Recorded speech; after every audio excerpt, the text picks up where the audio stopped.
Notícia dia que maiusi competição BRI Super League, jogador Timor-Leste Paulo Gali Freitas sai herói para Persebaya Surabaya, foi marca gol única, nebe garante vitória 1-0 contra PSM Makassar. E a jogo nebe realiza em Surabaya, Indonesia, e a quarta kalang ne, Persebaya simu persang Makas, foi derrota tutuir malu contra Bayangkara FC o skor 1-2, não precisa para 1-3.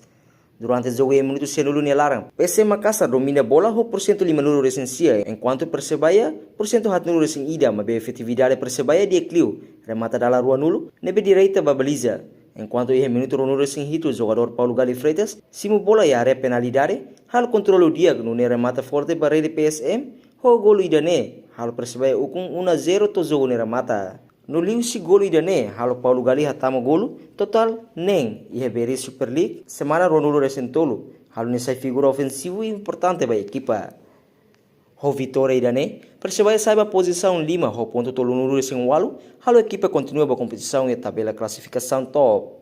Ia sorin seluk, PSM Makassar simu derrota dala tolo, tutir malu no hela ia posição sanur sentolo, ho ponto Ronaldo resentolo. Performance jogador Paulo Gali Freitas lá hoje dia clube, mas bem moça tudo. Kata, jogador hoje Timor-Leste e talento dia que compete e a liga profissional Indonesia. O sucesso idane, halo orgulho ba nação no haturu kata que jogador Timor-Leste continua contribuir para a competição a nível internacional.